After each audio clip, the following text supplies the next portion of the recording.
দেখুন, কথাতেই আছে বাঙালির 12 মাসে 13 পার্বণ।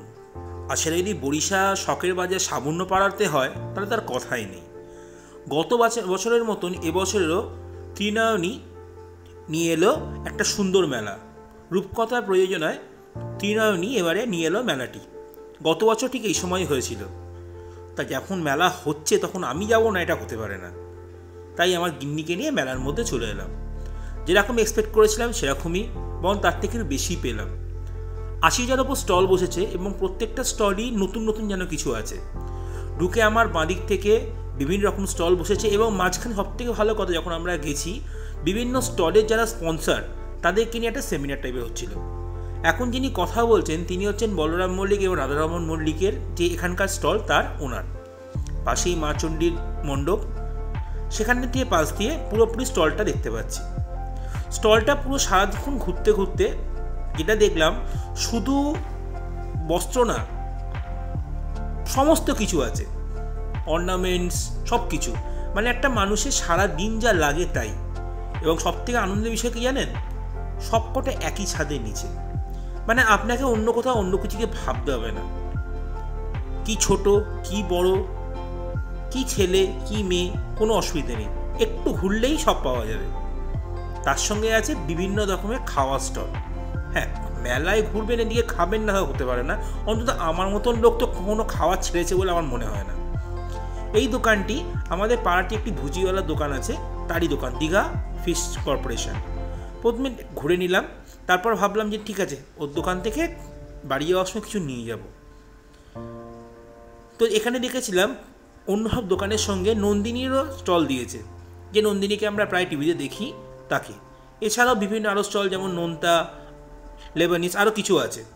তো নন্দিনীর ঠিক পাশে একটা স্টল থেকে আমরা কিছু জিনিস ট্রাই করলাম, ভালো লাগলো। মানে ওয়ান টাইম ট্রাইয়ের জন্য খুবই ভালো। এছাড়া বিভিন্ন রকমের আরও স্টল দেখলাম, যে স্টলগুলোতে নিত্য প্রয়োজনীয় জিনিসপত্র পাওয়া যাচ্ছে। আমরা যেমন প্রথমে ইট 99 থেকে একটা কম্বো নিয়েছিলাম। কম্বোটা 99 টাকা তখনকার প্রাইস ছিল, কিন্তু তৎক্ষণিক একটা অফার দিয়েছিল, তার জন্য আর 10 টাকা কম দিয়ে 89 টাকা নিয়েছিল। এই দাঁড়ার থেকে দুটো আমাদের চপ ট্রাই করলাম, খুব সুন্দর লেগেছে আমার খেতে। বলবো যদি আপনাদের পক্ষে সম্ভব হয় একবার আপনারা ট্রাই করুন। খাওয়ার শেষে আরেকটা জিনিস খেয়েছিলাম, সেটা হচ্ছে মিষ্টিটা তুলতে পারিনি, কারণ দুজনে একসঙ্গে খাচ্ছিলাম বলে ওই মিষ্টির ভিডিওটা তুলতে পারিনি। কিন্তু যে কটা প্রোডাক্ট খেয়েছি সত্যি খুব ভালো ছিল, এবং স্পন্সররা মেলা বলে কিন্তু কোনো কার্পণ্য করেনি। অনেক অনেক ধন্যবাদ। এরপর একটু শুনে নিই আমাদের নন্দিনী দি কি বলছেন। আমাদের অনিন্দিতা দিকে অনেক অনেক ধন্যবাদ, রূপকথাকে অনেক অনেক ধন্যবাদ, আর ত্রিনয়নী প্রথমবার এসছি। এখানে দুটো তিনটে জিনিস আমি জাস্ট নোট ডাউন করে রেখেছিলাম, যেগুলো না বললেই নয়। তার মধ্যে প্রথম হলো যে এখানকার যে নিজস্বতাটা প্রত্যেকের মধ্যে। হ্যাঁ, ঠিকই বলেছেন। আসলে বরিশার একটা আলাদা মাধুর্য আছে, ঐতিহাসিক মূল্য যেমন আছে, ঠিক তেমন এখানে যারা একবার আসে তারা কোনোদিন এখান থেকে মুখ ঘুরে থাকতে পারে না। মাটির টানটাই এমন, কোথাও কি যেন মনে হয় খুব আপন, খুব চেনা। আসলে কলকাতার জন্মটাই তো এখান থেকে। যেখান থেকে কলকাতার জন্ম, যেখান থেকে তার চলা শুরু, সেখান থেকে কেউ কাউকে ভুলতে পারে? একটু আগে বলছেন যে কম্বোটা আমরা খেয়েছিলাম, এই কম্বোটা একটা ভেজিটেবল চপ, একটা চিকেন চপ, একটা ফিশ ফ্রাই, এই সমস্ত আছে। বাড়ি যাওয়ার আগে মনে হলো না একটু ব্যাম্বু বিরিয়ানি খাই। দোকানটা আমাদের চেনা, আমাদের পাড়ারই দোকান। তো তাকে বললাম একটা ভালো দিকে তুলে দাও। দোকানদার বললো, দাদা তুমি নিয়ে যাও, কোনো চিন্তা করো না, শুধু আমাকে রিপোর্টটা দিও। আমার সামনেই প্রসেস করলো, এবং প্রসেস করার পর ভাইয়ের মুখে হাসিটা দেখো। ভাইকে যখন বললাম, ভাই তুমি একটু আমার সামনে করো, আমি ভিডিওটা তুলবো,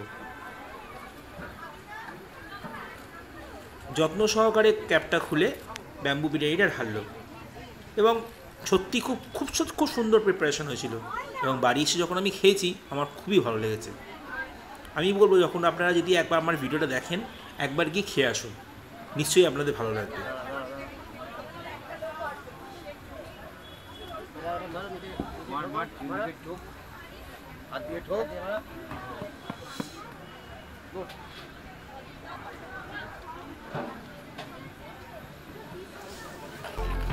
তো পার্সেল করে আমি বাড়ির দিকে চললাম। খাওয়ার দাওয়ার কেনার পর, কিছু হালকা মার্কেটিং করার পর আমি এবং আমার স্ত্রী দুজনে মিলে এবার আস্তে আস্তে বাড়ি থেকে রওনা দিলাম। প্রতি বছরই শুধু প্রতি বছর বলাটা ভুল হবে, সারা বছরই বরিশা সাবর্ণপাড়ায় চণ্ডী মেলার মাঠেই বলুন বা বারো মন্দির মাঠেই বলুন, বিভিন্ন রকম মেলা চলতে থাকে। এই মেলাগুলো শুধুমাত্র যে এলাকার লোকের এন্টারটেনমেন্ট তাই নয়, কতগুলো লোকের রুজিরুটি হয় এতে। ভালো লাগলে নিশ্চয়ই আসবেন এবং আমাদের পেজটা লাইক, কমেন্ট এবং শেয়ার করবেন। ধন্যবাদ।